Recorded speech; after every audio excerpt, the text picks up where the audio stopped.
इंसान इस दुनिया में आवागमन से मोक्ष मुक्ति के लिए आया है। जीते जी परमानंद मिले, जीते जी बेइंतहा खुशियां, आत्मिक शांति मिले, इसके लिए रब ने बंदा बनाया है।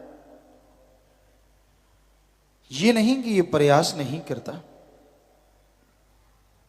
शायद ही दुनिया का कोई इंसान हो सिवाय उनके जो मंदबुद्धि हैं, सिवाय उनके जो दिमागी हालत सही नहीं है। हर इंसान चाहता है उसे सुख मिले, शांति मिले, खुशियां मिले, आनंद परमानंद मिले। और ऐसा भी नहीं कि उसके लिए प्रयास नहीं करता, हर कोई प्रयासरत है। लेकिन ये सब कुछ पाने के लिए तरीके गलत हैं। आज एक तरीका है ठगी, बेईमानी, भ्रष्टाचार। लोग सोचते हैं ऐसा दौलत कमाने से परमानंद मिलेगा, लज्जत मिलेगी, सुकून मिलेगा, पर होता उल्टा है। ठगी, बेईमानी, भ्रष्टाचार की दौलत कभी किसी को सुकून नहीं देती, आत्मिक शांति देती नहीं बल्कि छीन लेती है। इंसान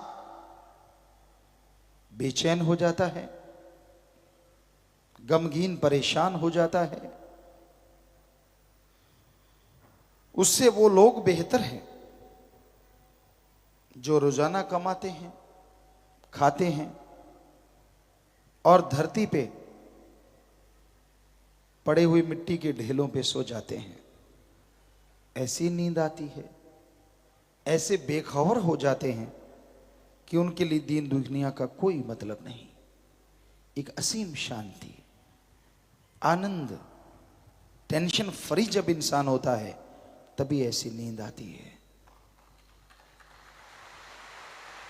जिसे इंग्लिश में बोलते हैं स्लीप साउंड। साउंड स्लीप कुछ भी बोलिए, बिल्कुल गहरी नींद्रा, चाहे वो 4 घंटे की हो, 3 घंटे की हो, वो अपने आप में शरीर की रिपेयर के लिए बहुत बड़ा काम करती है। तो आत्मिक शांति, लज्जत उन्हें भी मिलती है, पर हमारे नजरिए से, सभी धर्मों के नजरिए से ठगी, बेईमानी, भ्रष्टाचार 100% गलत रास्ता है। इसी से जुड़ा हुआ किसी का हक मार के खाना, दूसरे से रोटी का निवाला छीन के अपने मुंह में डालना, इससे भी किसी को कोई सुख शांति नहीं मिल सकती। फिर एक और रास्ता है, लोग अपनी वाहवाही के लिए, मान बढ़ाई के लिए, बड़ा साबित करने के लिए अपने पीछे लोगों को लगा लेते हैं। उसके लिए वो जुल्म और सितम करते हैं, पता नहीं कौन कौन से पाप गुनाह करते हैं। ये अलग बात है, वो किसी के सामने तो नहीं आते, पर भगवान अल्लाह वाहिगुरु से कोई छुपा नहीं सकता। ऐसे लोगों का भी हशर एक दिन बुरा होता है। ये रास्ता भी आत्मिक शांति, सुकून, चैन लेने के लिए बिल्कुल गलत है। आप ये देखते होंगे एक और रास्ता है, अपनी भावनाओं को काबू में ना रख पाना, जिसकी वजह से इंसान एड्स, काला पीलिया, कई तरह की भयानक बीमारियों से ग्रस्त हो जाते हैं। वो बुरे कर्म करते हैं, कुकर्म करते हैं। उन्हें लगता है ऐसा करने से आत्मिक शांति, लज्जत, आनंद आएगा। पर शरीर रोगों का घर बन जाता है, घर बर्बादी का आलम छा जाता है और इंसान बेइंतहा दुखी हो जाता है। यह रास्ता भी 100% गलत है। कई लोग मोह ममता में पड़ जाते हैं, अपने लिए, औलाद के लिए सब कुछ करना है, उसके सिवाय कोई नजर नहीं आता। उनके लिए ठगी, बेईमानी, बुरे कर्म करना। इस पे एक बात ख्याल में आई। पुराने समय में, बहुत पहले, एक आदमी था, कोई भी राहगीर आता था उसे वो लूट लेता था। हट्टा कट्टा मजबूत था। उस मार्ग पे एक दिन संत आए,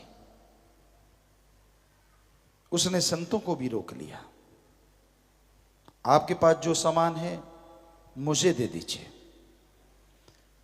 जंगल में घुमक्कड़ वो फकीर मुस्कुराए, कहने लगे भाई हमारे पास तो ये पानी पीने वाला कमंडल सिप्पी है और कुछ भी नहीं है। कंदमूल हम खाते रहते हैं। कहने लगा नहीं आप छुपाते हो। गुस्से में लठ निकाल लिया। कहता रखते हो कि दूं लठ? आम आदमी और फकीर का यही अंतर होता है। उस संत को, उन फकीर को उस पे तरस आ गया। कहने लगे अरे सुन, ये जो तू पाप करता है, हमसे जो छीन के ले जाएगा किसको देगा? कहने लगा अपने बच्चों को, घरवाली को। तो जिनके लिए तू पाप कर्म करता है, क्या तेरी जगह पे वो बोझ उठाएंगे? कहने लगा बेशक।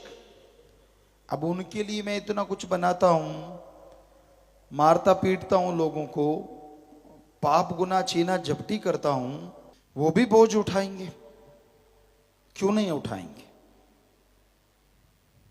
संत फिर मुस्कुराए। कहने लगे भोले भाई, जो करता है वही मुख्यतः भरता है। आप जैसे कर्म करोगे आपको भोगने पड़ेंगे। कहने लगा हो ही नहीं सकता। संत कहते जा, फिर पूछा, थोड़ा चला, फिर वापस आ गए। कहने लगा आप भागना चाहते हो, मुझे बेवकूफ समझते हो? कहने लगे अरे मूर्ख, तेरे पास रस्सा है? कहता है। ये पेड़ है, हमें इसके साथ बांध दे। संत कहने लगे फिर घर जा। कहने लगे ठीक है। उस मूर्ख ने उसको बांध दिया, घर की तरफ दौड़ा। घर पहुंचा, पत्नी से पूछा मैं जो कर्म करता हूं, कहीं से भी कुछ कमा के लाता हूं, चाहे ठगी बेईमानी, मारता हूं, किसी को पीटता हूं, क्या उन कर्मों का बोझ आप उठाओगे? पत्नी हंस के कहने लगे क्यों, हम क्यों उठाएं? तू घर का मुखिया, हमारा पेट भरना तेरा कर्तव्य। बुरे कर्म करेगा तो तू ही भोगेगा। उसने बच्चों को बिठा लिया, बड़े बड़े बच्चे थे। क्यों बेटा बेटी, आप बच्चों बताओ सब लोग, क्या आप जो मैं करके लाता हूं, ठगी बेईमानी या मारा पीटी करता हूं, क्या उन कर्मों का फल आप भी उठाओगे? कहते ना जी ना, आप बाप हैं, आप बड़े हैं घर में, आपने कमा के लाना है। जो कर्म आप करते हैं उसका फल भी आपको ही भोगना पड़ेगा। हम क्यों बोझ उठाएंगे? आंखें खुल गई, रोने लगा। ओ याद आया, संत जाते टाइम थोड़ी देर लगी, लेकिन संतों के पास लौटते टाइम देर नहीं लगी, बड़ी स्पीड से आया। रस्सा खोला, चरणों पे गिर गया, रो रो के संतों के चरण भी खो दिए। संत तो दयावान होते हैं। कहने लगे क्यों, हुई तसल्ली? कहने लगा जी 100% हो गई तसल्ली। पर मुझे इतने मैंने पाप किए हैं, कैसे क्षमा होगा, कैसे मुआफी मिलेगी? संतों ने कहा, ये ले गुरु मंत्र, इसका जाप कर। उसका जाप करने लगा राम नाम का, तो वो इंसान इंसान ही नहीं, महापुरुष बन गया, जिसे लोग सदियों से याद रखते।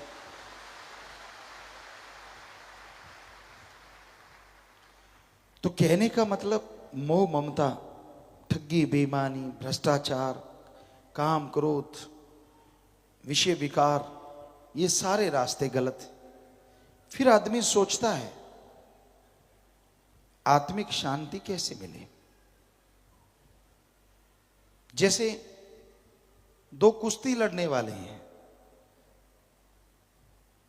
तो वो सोचता है दूसरे पे विजय कैसे मिले।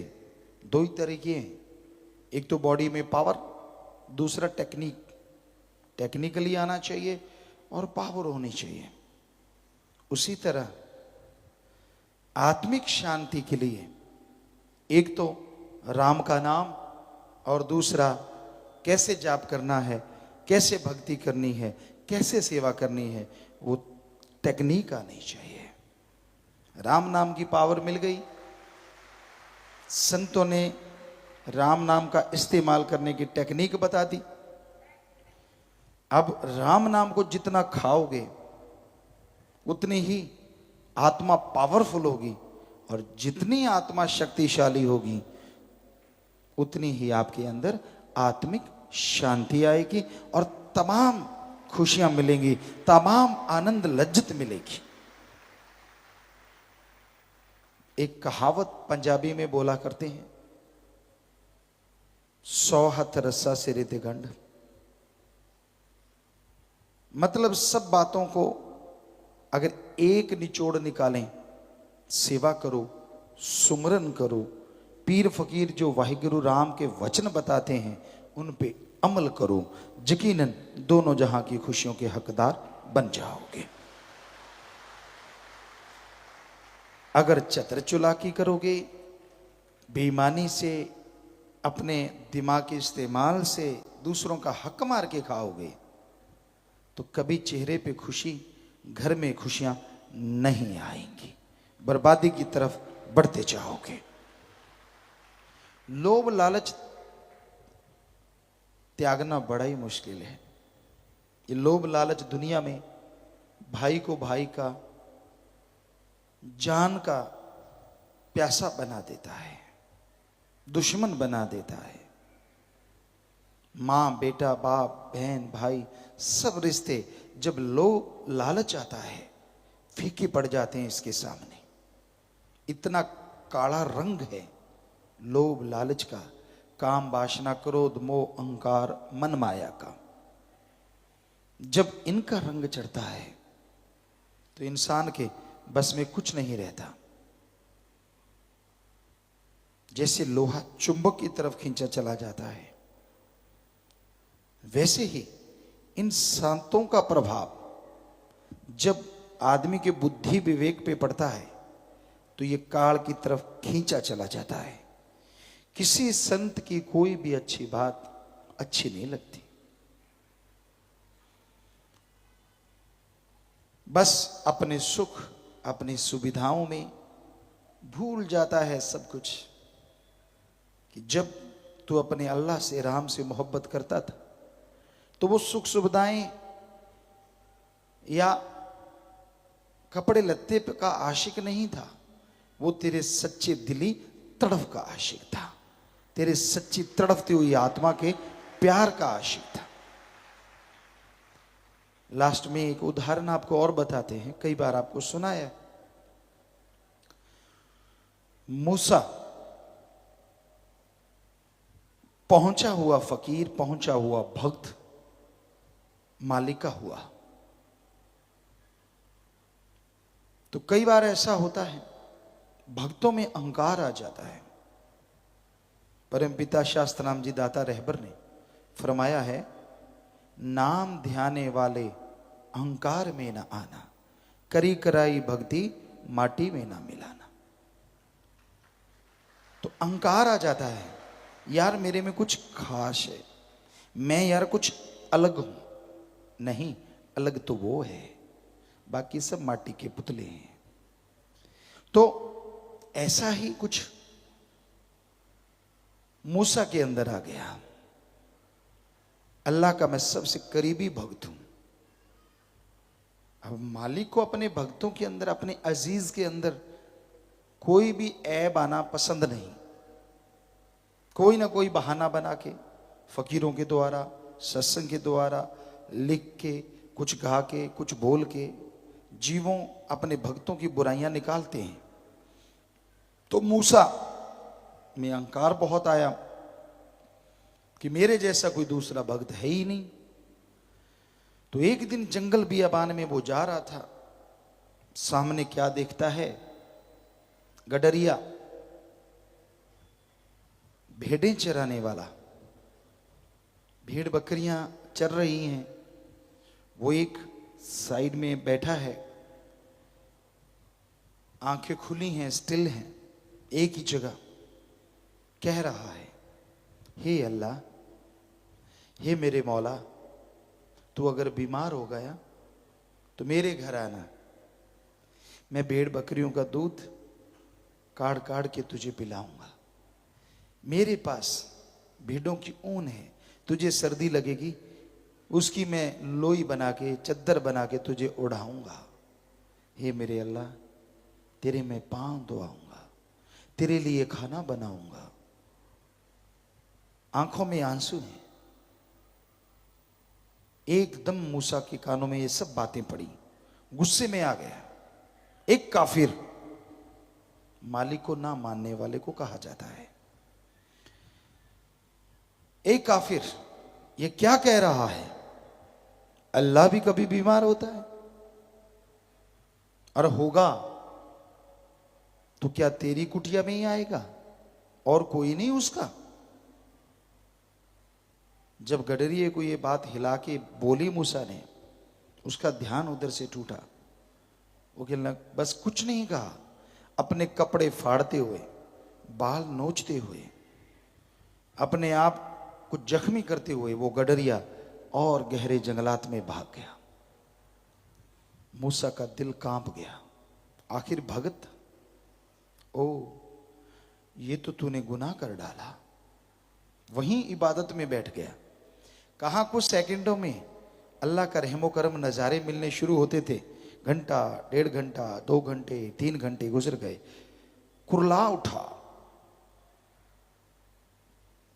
एक कहावत है,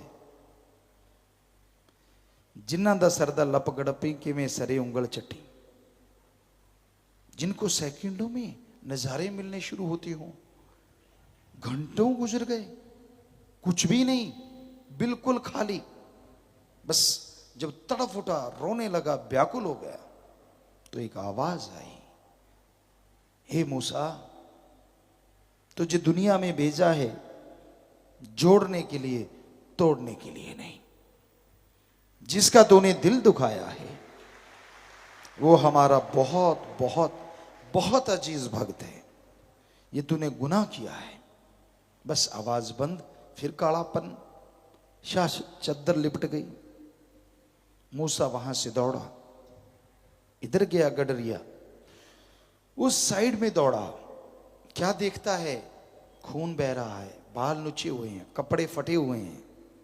एक पत्थर पे बैठा वो गडरिया फिर उसी हालत में है।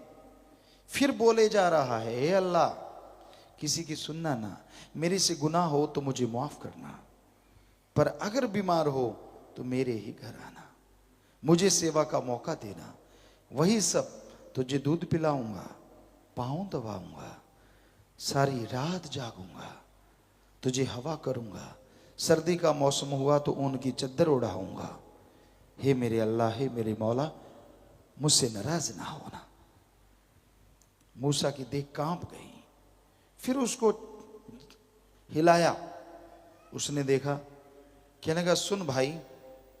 मूसा कहने लगा, सुन भाई, मुझे माफ कर दे, तू तो मालिक का बहुत अजीज है।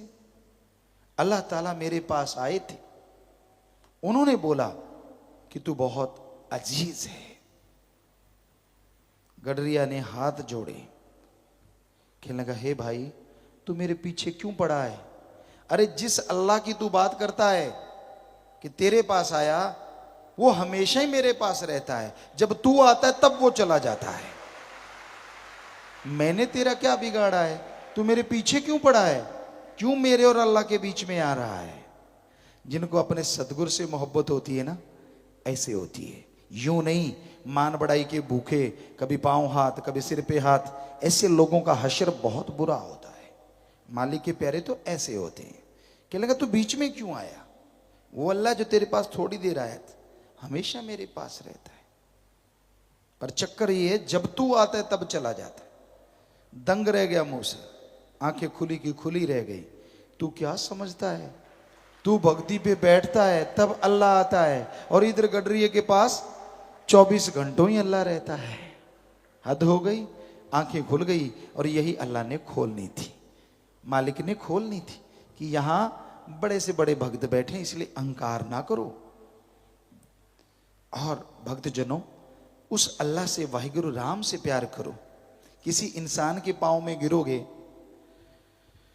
तो पंच कल्याण यहां एक सेवादार भाई सुनाया करते थे कि एक बीबी आके कहने लगी, कोई बाबा था, कहता मैंने भी खेस ऐसे ओढ़ रखा था, उसने सोचा ये भी बाबा है। कहने लगी मेरे पास आई, कहने लगी बाबा सिर पे हाथ रखो। कहता मैंने ऊपर से खेस उतार दिया। कहने लगा बहन मेरे से हाथ फिराना है तो पहले सुन ले, मैं अपने सिर पे हाथ फेरता रहा, गंजा हो गया। मेरे से हाथ फिरवाएगी, मेरे हाथ में तो यही करामात है।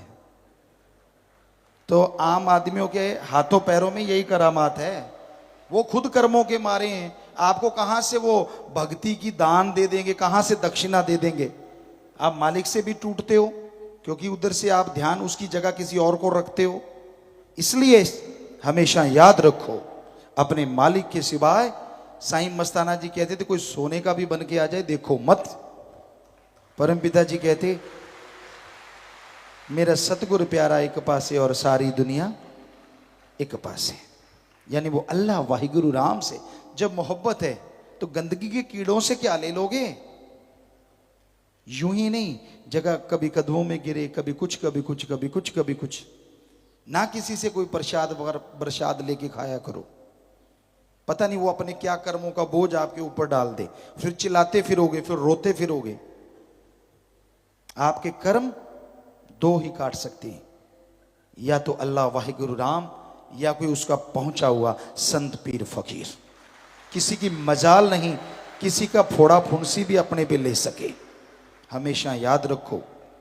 इसलिए उसके सामने किसी के बराबरी मत किया करो, करोगे तो भरोगे। हम तो कुछ नहीं कहते, क्योंकि आपके कर्म है, ये तो कर्मों की धरती है। जैसे कर्म का बीज डालोगे वैसा एक दिन काटना होगा, जैसा बोओगे वैसा काटोगे। इसलिए हमेशा याद रखो, उस परम पिता परमात्मा अल्लाह वाहिगुरु मौला सतगुरु से ही मोहब्बत करो। उसके अलावा सबसे बेगर्ज निस्वार्थ भावना से कर्तव्य निर्वाह करो, प्यार करो। हम रोकते नहीं, सबसे प्यार करो, नफरत तो किसी से ना करो, पर ऐसा दर्जा मत दो कि वो गंदगी का कीड़ा आदमी, इंसान, क्योंकि जब तक भक्ति करके 10वां द्वार नहीं खुलता, आदमी गंदगी का कीड़ा ही रहता है। कभी मन हावी, कभी माया, कभी कुछ कभी कुछ, कभी कुछ कभी कुछ। वो 10वां द्वार खुलता है, मालिक के नूरी स्वरूप के दर्शन होते हैं। अब बातों से तो आपको हर कोई कहेगा मुझे नूरी स्वरूप के दर्शन हो गए, पर उसके लक्षण क्या होते हैं? उनको किसी की मान बढ़ाई नहीं चाहिए होती, वो घर घर प्रसाद नहीं बांटता। आपको कोई कह दे मुझे तो दर्शन होते हैं, आप उसको झूठा नहीं कह सकते, क्योंकि ये गप्पी ऐसा है जिसको आप मोड़ नहीं सकते। पर हम आपको गारंटी देते हैं, जिसको मालिक के दर्शन होते हो उसको दुनिया में कोई इंटरेस्ट नहीं रहता, यानी अपनी मान बढ़ाई का या लोगों के दुख दर्द दूर करने का। वो तो मालिक से दुआ करता रहता है कि मालिक मुझे मोहब्बत बख्श, खुशियां बख्श, सबका भला कर। गाता नहीं फिरता, वो किसी के ऐसे काम नहीं करता। तो आदमी को अगर शर्म हो तो मानना चाहिए, अगर पशु है तो फिर क्या कर सकते हैं? पशु के लिए तो फिर दो चार ही बातें होती हैं, या तो वो खूंटे पे बंध जाए, कोई रोग ऐसा पड़े कि वो माँ चारपाई पे पड़ेगा, या फिर नहीं कहें तो अच्छा है। आपको पता है जो गांव में रहते हैं, पशु अगर रस्सा चबाना नहीं छोड़ता, गंदे कपड़े लत्ते खाना नहीं छोड़ता, आप कैसे रोकते हैं? हमें बताने की क्या जरूरत। सो अपना काम सबसे प्यार मोहब्बत करना है। इसलिए दूर रहिए ऐसे पखंडियों से, ऐसे ढोंगियों से, थोथा चना बाजे घना। ऐसे लोग बोलते ज्यादा हैं, दिखावा ज्यादा करते हैं। रूहानियत में बिग जीरो, बहुत बड़ी जीरो होते हैं। जो रूहानियत में भरे होते हैं वो बजते नहीं। जो गरजता है बरसता नहीं, और जो बरसता है गरजता नहीं। इसलिए अपने पीर फकीर की बात सुनो, अमल करो, मालिक से मोहब्बत करो, ताकि आपको सब कुछ मिले। आपके तमाम ऐब गुनाह वो धो दे और आप मालिक की तमाम खुशियों के हकदार बन जाएं। जो आपके कर्मों में लिखी हैं उनके भी, जो नहीं लिखी उनका भी हकदार वो भगवान बना सकता है।